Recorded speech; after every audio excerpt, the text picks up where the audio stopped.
दोस्तों अक्सर देखा ही होगा, बहुत सारे लोगों ने एनबीएफसी कंपनी से लोन लेते हैं और लोन लेने के बाद अगर आपकी ईएमआई डिफॉल्ट हो जाता है, यानी एक दिन भी लेट हो जाता है किसी भी तरीके से बाय चांस, तो आपको इतना ज़्यादा परेशान करेगा, इतना परेशान करेगा कि आप फ़ोन भी नहीं उठा पाओगे। तो अगर आपने 4, 5, 6, 7, 8 कंपनी से अगर आपने एनबीएफसी कंपनी से लोन लिया है और अगर आपने 2 दिन डिले कर दिया, तो आप इतना आपके इतना हरासमेंट करेगा, इतना फ़ोन करेगा, इतना आपको मैसेज करेगा कि आप परेशान होके अपना जो मोबाइल है इसे स्विच ऑफ कर देंगे। तो दोस्तों बाद में क्या होता है पता है कि जब भी आप किसी भी एनबीएफसी कंपनी से लोन लेते हैं तो एक लोन एप्लीकेशन जिसके बारे में खास करके बात करूंगा वो होता है क्रेडिट भी, उसके बाद में सारा लोन एप्लीकेशन के बारे में भी बताएंगे। और एक जो लोन एप्लीकेशन है मोबीक्विक, ये दोनों छोड़ के सारा जो जितना सारे लोन एप्लीकेशन है एनबीएफसी कंपनी जो अनसिक्योर्ड लोन होता है, इस लोन को अगर ईएमआई पे नहीं करते हैं तो आपको फ़ोन करते हैं, बाकी आपको ऐसे धमकी देते हैं। लेकिन क्रेडिट भी क्या करते हैं कि आपको 45 मिनट टाइम देता है। मैंने एक वीडियो में भी बताया था कि किस तरीके से मुझे मेल कर रहा है, मुझे व्हाट्सअप कर रहा है और मुझे फ़ोन कर रहा है। ठीक है, अगर आपने फ़ोन नहीं उठाते हैं तो आपको टाइम देते हैं 5:30 बजे तक। अगर आपने पैसा पे नहीं करते हैं तो अगले 45 मिनट के बाद आपके घर पे रिकवर एजेंट आ जाएगा। तो 45 मिनट भी देख लिया, 5:30 बजे तक भी देख लिया, तब भी कुछ नहीं हुआ। लेकिन ये लोग करता क्या है, बार बार आपको परेशान करते हैं। क्रेडिट भी क्या करते हैं कि जब आपने लोन लेते हैं तो आपके लोन की आपकी जो मोबाइल नंबर है, कॉन्टैक्ट लिस्ट है, सबको सब एक्सेस कर लेते हैं। और एक्सेस करने के बाद जब भी आप लोन अगर आज शाम अगर 4 बजे तक नहीं दिया तो 5 बजे के बाद आपकी जो है यहाँ पे रिकवरी एजेंट का कॉल आना स्टार्ट हो जाएगा, जो बार बार आपको धमकी भरा कॉल मिल जाएगा। तो यहाँ पे करता क्या है, अगर आपने उस दिन नहीं दिया तो अगले सुबह आपकी जितना कॉन्टैक्ट लिस्ट में सबको मैसेज भेजने स्टार्ट कर देगा कि ये धोखेधड़ी का काम कर रहा है, ये बंदा इतना की लोन लिया है, इनके नाम पे केस हो गया। तो देखिए, अगर मैं इंडिया की बात करूँ तो 14 लाख केस अभी भी पेंडिंग है। और आपको कभी भी रिकवरी एजेंट के अलावा आपको वकील हो, चाहे पुलिस हो, चाहे कोर्ट की कोई भी हो, यहाँ पे आपको फ़ोन नहीं करता है।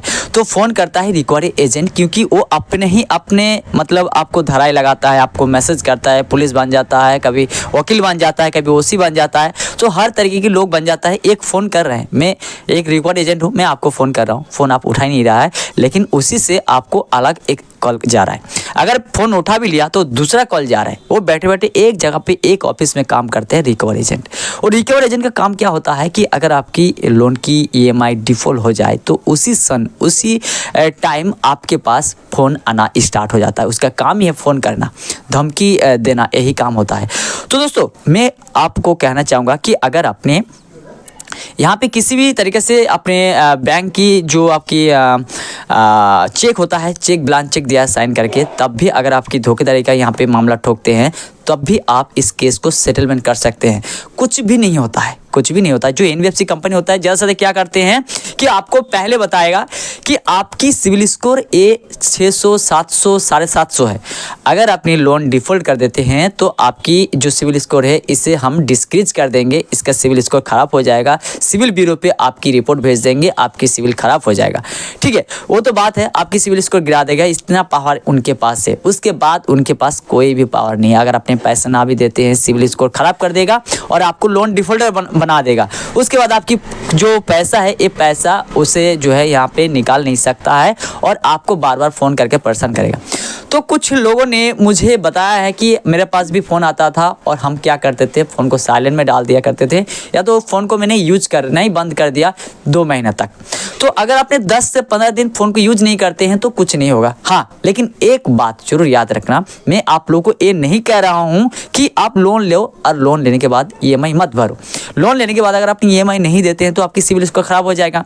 कहीं पर भी अगर आपने लोन लेने जाएंगे, सरकारी बैंक से हो, चाहे प्राइवेट बैंक से हो, चाहे किसी भी एनबीएफसी कंपनी से हो, आपको लोन नहीं मिलता है, ये बात तो पक्की है। लेकिन मैं ये नहीं कह रहा हूँ कि आप लोन मत भरो। लोन भरने से क्या होगा, अगर किसी से अगर आपने 1 रुपये उधार लिया है और उससे अगर आप टाइम पे देते हैं तो लोन आपको वो दोबारा फिर से आपको पैसा मिलता है, पैसा देता है। लेकिन दोस्तों अगर आपने पैसा लेने के बाद नहीं देते हैं तो आपकी रिकॉर्ड भी ख़राब होता है। तो मैं नहीं चाहता हूँ कि आप रिकॉर्ड ख़राब करो।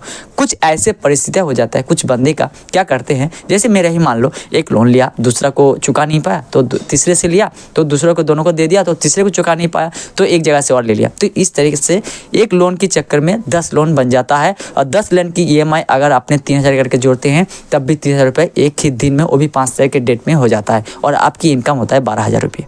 तो कैसे आप मैनेज कर पाएंगे? इस चक्कर में लोन के ऊपर लोन, लोन के ऊपर लोन, उसके बाद लोन आते जाते हैं।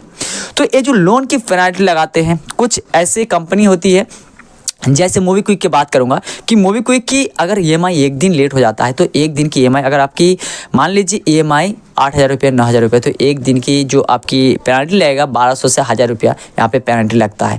1,500 रुपये लगा लेते हैं तो यहाँ पे अगर आपकी 10,000 रुपया 15,000 रुपये का EMI है तो यहाँ पे 1,500-1,700 रुपये पर डे, महीने की बात नहीं कर रहा हूँ, पर डे आपकी यहाँ पे पेनल्टी लगाते जाते हैं।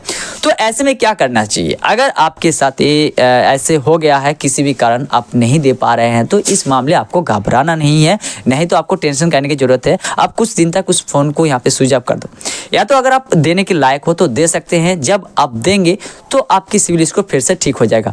अगर आपके पास नहीं है तो मत दो, आपकी सिविल स्कोर ख़राब हो जाएगा। जब आपके पास होंगे तो फिर से उसे रिस्टार्ट करना और वहाँ पर ओपन करके उसकी सारा EMI को भर देना धीरे धीरे करके, तो आपकी सिविल स्कोर फिर से ठीक हो जाएगा।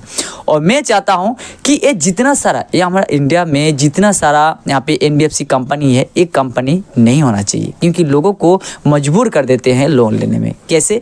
क्योंकि आपकी पैसे की ज़रूरत है और कहीं पर भी आप वीडियो देख रहे हैं, कुछ भी वीडियो देख रहे हैं और उस वीडियो के ऊपर पॉपअप स्क्रीन की ऐड आ जाता है कि यहाँ पे इस लोन एप्लीकेशन को इंस्टॉल करो और यहाँ से आप 50,000, 2 लाख, 3 लाख तक आप लोन ले सकते हैं। आपको कई बार क्या होता है कि अगर आपने लोन के लिए अप्लाई कर रहे हैं, कहीं पर भी बार बार कितने सारे बहुत सारे ऐसे लोन एप्लीकेशन को अपने इंस्टॉल कर रखे हैं लेकिन लोन नहीं मिल रहा है, तो उस मामले में आप लोगों को फ़ोन किया जाता है कि आप 2 लाख 3 लाख लोन के लिए अवेलेबल है, आप ले सकते हैं इस लिंक पे क्लिक करके। तो पहली बात तो आप किसी भी लिंक पे क्लिक मत कीजिएगा, क्योंकि आप ये धोखाधड़ी में फंस जाएंगे। क्योंकि जैसे ही आप यहाँ पे लोन यहाँ पे क्लिक करेंगे तो आपकी लोन नाम पे कोई और लोन लेगा और भरना आपको पड़ेगा। बहुत सारे ऐसे केसेस है जो मुझे एक भाई ने मुझे कमेंट किया था होम क्रेडिट के बारे में कि मैंने होम लोन लिया ही नहीं है और मेरे नाम पे 2 लाख की लोन चल रहा है और EMI के लिए मुझे बार बार फ़ोन किया जा रहा है। तो दोस्तों इस तरीके से अगर आपके साथ भी होता है तो आपको अवेयर रहना होगा, ठीक है। तो कुछ मामलों क्या होता है कि अगर आपने मान लीजिए लोन की EMI नहीं देते हैं और यहाँ पे आपकी लोन है 2 लाख 3 लाख 4 लाख, तो आपके पास अगर कोई भी नोटिस आता है, तो ऐसे नोटिस तो नहीं आता है, ये लोग नोटिस खुद की तरफ से भेजते हैं बना बना के, ये नोटिस वो नोटिस, इतना धारा उतना धारा, मतलब जितना धारा है आपके ऊपर लगा देंगे। अगर आपने पैसा एक दिन अगर लेट कर देते हैं तो 138 की यहाँ पे धारा लगा के कहते हैं कि ये फ्रॉड है। तो अगर क्रेडिट भी की बात कर रहा हूँ, अगर आप पैसा लिए हैं, लोन लिए हैं, EMI पे नहीं कर पा रहे हैं, तो एक दिन से फ्रॉड कैसे हो सकते हैं? एक दिन, सिर्फ और सिर्फ एक दिन के लिए आप फ्रॉड कैसे हो सकते हैं कि आप यहाँ पे लोन लिए हैं और लोन की EMI पे नहीं किया है तो आप फ्रॉड है। सिर्फ आपको ही नहीं बता रहे हैं कि आपकी कॉन्टेक्ट लिस्ट में जितना लोग है उसको बता रहे हैं कि ये बंदे भाई लोन लिया है, लोन की EMI पे नहीं कर रहा है तो ये फ्रॉड है, इनके नाम पे इतना रुपया का EMI अभी पेंडिंग है, ये लोन नहीं दे रहा है। तो इस तरीके से करके क्या मतलब अपनी औकात दिखाना चाहते हैं कि मेरा औकात कितना है कि मैं कॉन्टेक्ट लिस्ट को एक्सेस करेंगे और सबको मैसेज भेजते रहेंगे।